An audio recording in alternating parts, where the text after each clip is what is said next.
देखिए self doubt आने का जो कोर है, अगर आप उसे पकड़ ले तो सेल्फ डाउट कभी नहीं आता। ओके। ठीक है, वो फिर सेल्फ बिलीव या सेल्फ स्ट्रॉन्ग स्ट्रेंथ के रूप में बन जाता है। ठीक है, आपके पास सेल्फ डाउट इसलिए आ रहा है क्योंकि कभी आपने अपने सेल्फ को अनवर्दीनेस थॉट पे रखा या अनवर्दीनेस फीलिंग में रखा है। ओके। ठीक है, अनवर्दी मतलब देखिए हमारे अंदर कोई भी इमोशंस अब हमारी बॉडी का अगर एक्शन बन चुका है, तो या तो हमने कभी बचपन में या तो टीनेज में या तो किसी भी एक उम्र में ऐसे साउंड्स या इवेंट्स देखे हैं जहां हमारे अपने वजूद पर कई सवाल या तो खड़े किए गए हैं या तो बोले गए हैं। सेल्फ डाउट अपने किसी काम की वजह से बहुत रेयर आता है।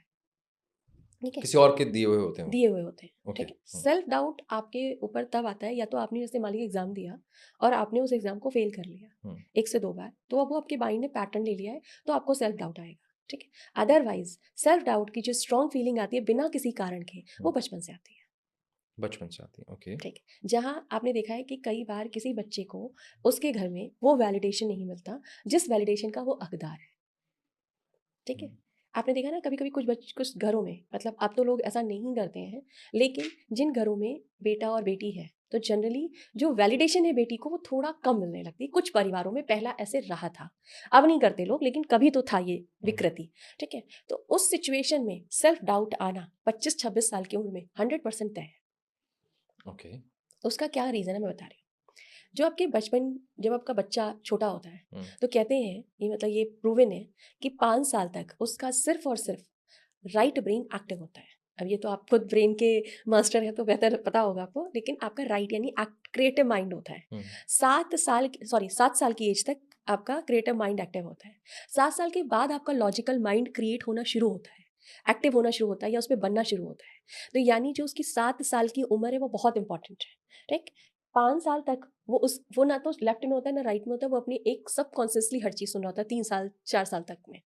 यानी उसके आस पास उसको लेकर जिस भी शब्द को बोला जा रहा है, उस शब्द को ऊर्जा के रूप में वो बच्चा ग्रैब कर रहा है। ओके। ठीक है, तुमसे नहीं होगा, तुम बेवकूफ हो, तुम गधे हो, तुम पढ़ाई तो करते नहीं हो, तुम्हारा दिमाग तो खाली खेलने में। वो फालतू के बहुत सारे बेवजह के सेंटेंस पेरेंट्स के द्वारा, फैमिली के द्वारा बोले जाते हैं। अब उसने ले लिया ये चीज। ठीक है, क्योंकि हम ये सोचते हैं हम बड़े हो गए, हम ज्यादा समझदार हैं, हम इसको ज्यादा अच्छे से ग्रैब कर सकते हैं। नो, ब्रेन के डेवलप होने का कारण बचपन है। अब वो वहां से आ चुका है। अब कोई चीज आपको प्रेजेंट मोमेंट में डाउट दे रही है सेल्फ को लेकर के, तो आपको उसे हटाने के लिए प्रेजेंट करंट सिचुएशन को नहीं हटाना है। ओके। ठीक है, उसके लिए आपको अपने बचपन के उसी सिचुएशन में जाना है। ठीक है, तो मैं एक छोटा सा आपको करा भी देती हूँ, आप कि आपको फील होगा कि कौन सी एक उम्र थी जब मैंने खुद पर या मेरे पेरेंट्स ने मेरे पे डाउट या नेगेटिव थॉट्स डाले थे। फिर। ठीक है, ठीक है। तो क्या हम करें? बिल्कुल हाँ, बिल्कुल। ठीक है। I am always protect you. आप उसके चेहरे को देखिए, क्या वो मुस्कुरा रहा है? यदि वो मुस्कुरा रहा है तो उसे वापस से गले लगाइए और फील कीजिए कि धीरे धीरे ये बच्चा एक वाइट प्रकाश के रूप में आपके हार्ट से, आपके चेस्ट एरिया से, आपके अंदर वो लाइट, वो पावर अंदर इंटर कर रही है।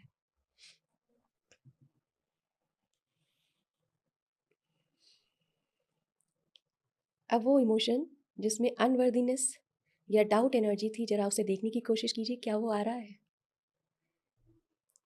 थैंक यू बोल दीजिए अपने नाम को 3 बार। अगर बचपन में कोई नाम था आपके बच्चे के रूप में बोले जाते थे, तो उस नाम को भी थैंक यू बोल दीजिए। जैसे बच्चे छोटे होते हैं तो उनके पेरेंट्स प्यार में सोना बाबू कुछ भी बुलाते हैं। दोनों हाथों को रब कीजिए, आंखों पर रखिए, धीरे धीरे बाहर आ जाइए।